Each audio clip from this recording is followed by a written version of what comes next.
ಬಂದಿದ್ರಿ ಹಾಗೂ ಕೂಡ ನಾನು ನಿಮ್ಗೆ ಕೇಳಿದ್ದೆ, ಈಗಲೂ ಅದೇ ಕೇಳ್ತಾ ಇದ್ವಿ. ನಿಮ್ಮಲ್ಲಿ ಅಡ್ಜಸ್ಟ್ಮೆಂಟ್ ಪಾಲಿಟಿಕ್ಸ್ ಭಾಳ ನಡೀತಾ ಇದೆ, ಎಸ್ಪೆಷಲಿ ನಾವು ಬೀದರ್ ಜಿಲ್ಲೆ ಮಟ್ಟಿಗೆ ಹೇಳೋದಾದ್ರೆ.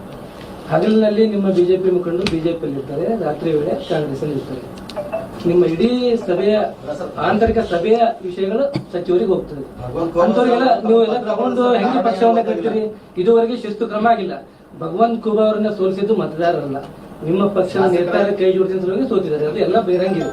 ಇದುವರೆಗೆ ಒಬ್ಬರು ವಿರುದ್ಧ ಆಕ್ಷನ್ ಆಗಿಲ್ಲ, ಆಗ್ಬೇಕಲ್ಲ ಸರ್, ಯಾಕಾಗಿಲ್ಲ? ಇದೆಲ್ಲವೂ ಕೂಡ ನೋಡಿ, ನಮ್ದೊಂದು ರಾಷ್ಟ್ರೀಯ ಪಕ್ಷ ಇದೆ. ಚುನಾವಣೆ ಹಿನ್ನಡೆ ಆಗಕ್ಕೆ ಕಾರಣ ಏನು, ಇದೆಲ್ಲದೂ ಕೂಡ ವರಿಷ್ಠರ ಗಮನದಲ್ಲಿದೆ. ಅದು ನಾನು ರಾಜ್ಯದ ಅಧ್ಯಕ್ಷನಾಗಿ ತೆಗೆದುಕೊಳ್ತಕ್ಕಂಥ ತೀರ್ಮಾನ ಅಲ್ಲ, ಎಲ್ಲವೂ ಕೂಡ ವರಿಷ್ಠರ ಗಮನದಲ್ಲಿದೆ. ಸಂದರ್ಭದ ಸರಿಯಾದ ತೀರ್ಮಾನ ತೆಗೆದುಕೊಳ್ತಾರೆ.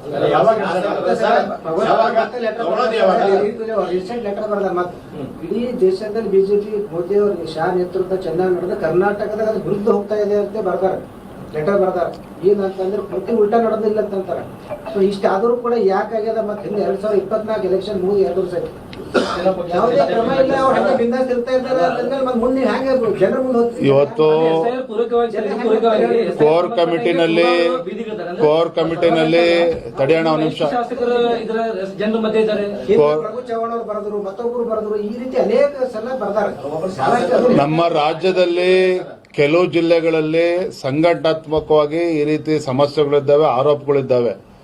ನಾನಿವತ್ತು ಕೇವಲ SIR ಹಿಡ್ಕೊಂಡು ಮಾತ್ರ ಬಂದಿರುವಂಥದ್ದಲ್ಲ. ಕೋರ್ ಕಮಿಟಿನಲ್ಲಿ ನಾನು ಎಚ್ಚರಿಕೆ ಕೊಡುವಂಥ ಕೆಲಸವನ್ನು ಕೂಡ ನಮ್ಮ ಶಾಸಕರುಗಳು ಕೂಡ ಮಾಡಿದ್ದೇನೆ, ಮುಖಂಡರು ಕೂಡ ಮಾತನಾಡಿದ್ದೇನೆ. ಇಲ್ಲಿವರೆಗೂ ಏನಾಗಿದೆ ಅದನ್ನು ಇಲ್ಲಿಗೆ ಬಿಡಿ. ಇನ್ಮೇಲಾದರೂ ಕೂಡ ನಾವೆಲ್ಲರೂ ಕೂಡ ಒಟ್ಟಾಗಿ ಒಂದಾಗಿ ಸಂಘಟನೆ ದೃಷ್ಟಿಯಿಂದ ಕೆಲಸ ಮಾಡಬೇಕು. ಇಲ್ಲ ಅಂತ ಹೇಳಿದ್ರೆ ಕಾರ್ಯಕರ್ತರೇ ಬೆನ್ನಡ್ತಾರೆ ಅನ್ನೋ ಮಾತನ್ನು ಕೂಡ ನಾನು ಹೇಳಿದ್ದೇನೆ. ಹಾಗಾಗಿ ಹಿಂದೆ ಏನಾಗಿದೆ ಎಲ್ಲರೂ ಕೂಡ ಇತ್ತಿಷ್ಟರಾಡಿ ಎಲ್ಲರೂ ಕೂಡ ಒಗ್ಗಟ್ಟಾಗಿ ಹೋಗಬೇಕು ಅನ್ನೋ ಕಿವಿ ಮಾತನ್ನು ಕೂಡ ನಾನು ಹೇಳಿದ್ದೇನೆ. ಇವತ್ತು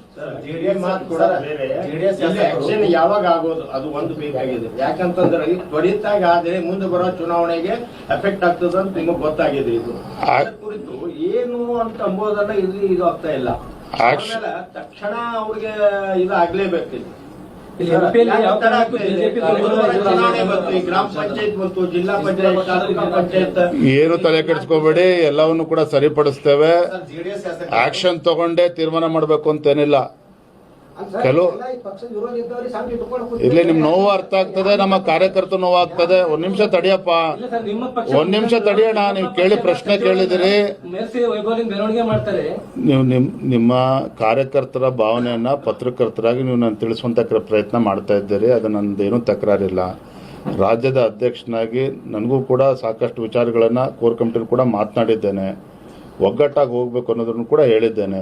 ಸರಿಪಡಿಸುವಂತ ಕೆಲಸ ಮಾಡ್ತೇನೆ. ಬೇರೆ ಪ್ರಶ್ನೆ ಕುಮಾರಸ್ವಾಮಿ ಅವರಿಗೆ ಇಲ್ಲಿ ರಾಜ್ಯದಲ್ಲಿ ವಿರೋಧ ಪಕ್ಷ ಸತ್ತೋಗಿದೆ, ಹಾಗಾಗಿ ನೀವು ಕೇಂದ್ರ ಬಿಟ್ಟು ಬಂದಿ ಇಲ್ಲಿಗೆ ಅಂತ ಪತ್ರ ಬರೀತಾರೆ ಸರ್ JDS ಶಾಸಕರು. ಇಲ್ಲಿ ಬಿಡ್ರಿ, ಅವ್ರ ಪಕ್ಷದ ಅವ್ರ ರಾಜಕೀಯ ನಾನೇ ಹಾಲಿಂದು ರೈತರು ಪ್ರೋತ್ಸಾಹ ಧನ ಮೊದಲು 5 ಇತ್ತು, ಇವಾಗ 10 ರೂಪಾಯಿ ಮಾಡ್ಲೇಬೇಕು ಅಂತ ಹೇಳಿ ರೈತರು ಎಲ್ಲ ಕಡೆ ಹೋರಾಟ ಮಾಡ್ತಾ ಇದ್ದಾರೆ. ಇರೋ 5 ರೂಪಾಯಿ ಕೊಡ್ತಾ ಇಲ್ಲಲ್ರಿ ರಾಜ್ಯ ಸರ್ಕಾರ. ಸರ್ಕಾರ ಮಾಡಿಲ್ಲ, ಏನ್ ಹೇಳ್ಬೇಕಂದ್ರೆ ಸರ್ಕಾರ ಇರೋ 5 ರೂಪಾಯಿ ಇದು ಹಿಂದಿನ ಭಾಜಪ ಸರ್ಕಾರ ಯಡಿಯೂರಪ್ಪ ಮುಖ್ಯಮಂತ್ರಿಗಳು ಇದ್ದಾಗ ತಂದಂತ ಯೋಜನೆ. ಇದು ರೈತರಿಗೆ ಅನುಕೂಲ ಆಗಬೇಕು, ಬಡವರಿಗೆ ಅನುಕೂಲ ಆಗಬೇಕು ಅಂತೇಳಿ. ಈ ಕಾಂಗ್ರೆಸ್ ಸರ್ಕಾರ ಬಂದ ಮೇಲೆ ಗ್ಯಾರಂಟಿಗಳಿಗೆ ಹಣ ಕ್ರೋಢೀಕರಿಸೋದಕ್ಕೆ ಸಾಧ್ಯ ಆಗ್ತಾ ಇಲ್ಲ ಅಂತೇಳಿ ಈಗ ಕೊಡ್ತಕ್ಕಂಥ ಪ್ರೋತ್ಸಾಹ ಧನವನ್ನು ಅದನ್ನು ಕೂಡ ನಿಲ್ಲಿಸಿರುವಂಥದ್ದು. ಇನ್ನೂ 800-900 ಕೋಟಿ ರೂಪಾಯಿ ಹಾಗೆ ಬಾಕಿ ಉಳಿಸ್ಕೊಂಡಿದ್ದಾರೆ. ಹಾಗಾಗಿ ಇವರೆಲ್ಲ 10 ರೂಪಾಯಿಗೆ ಇರಿಸಿ ಇರೋ ದುಡ್ಡು ಕೊಟ್ಟರೆ ಇರೋ 10 ರೂಪಾಯಿ, ಇರೋ 5 ರೂಪಾಯಿನ ಫಸ್ಟ್ ಕೊಡ್ಲಿ. 2 ಕೋಟಿ ರೂಪಾಯಿ ಬೀದರ್ ಜಿಲ್ಲೆಯಲ್ಲಿ ಹಗರಣ ಆಗಿದ್ದು ಪ್ರೂವ್ ಆಗಿದೆ.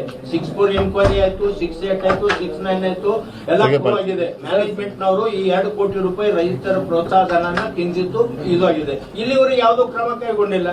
ಅದು ಯಾಕಾಗಿಲ್ಲ? ಈಗ ಯಾರು ಸಚಿವರು ಬರ್ತಾರೆ, ಉತ್ಸವ ಸಚಿವರು, ಅವರು ಕೇಳಿ ನಾವು ಕೂಡ ಸದನದಲ್ಲಿ ಸರ್ಕಾರ ಕಂಬಳ ಮಾಡ್ಲಿಕ್ಕೆ ಹೋಗೋದೇ ಈಗಾಗಲೇ ಮರಗಳ ಮಾರಾಟ ಮಾಡ್ತಿದೆ. ಈಗ ನೀವು ಕಂಬಳ ಮಾಡಬಾರ್ದಂತ ನೀವು ಕೂಡ ವಿರೋಧ ಮಾಡ್ತಿದ್ದೀರಿ. ಬಹಳ ದೊಡ್ಡ ರಾಜ್ಯಾಧ್ಯಕ್ಷರ ಮುಂದುವರಿತಾರೆ ಸರ್, ರಾಜ್ಯಾಧ್ಯಕ್ಷರ ಪ್ರವಾಸ ಮಾಡ್ತಾ ಇದ್ದಾರೆ.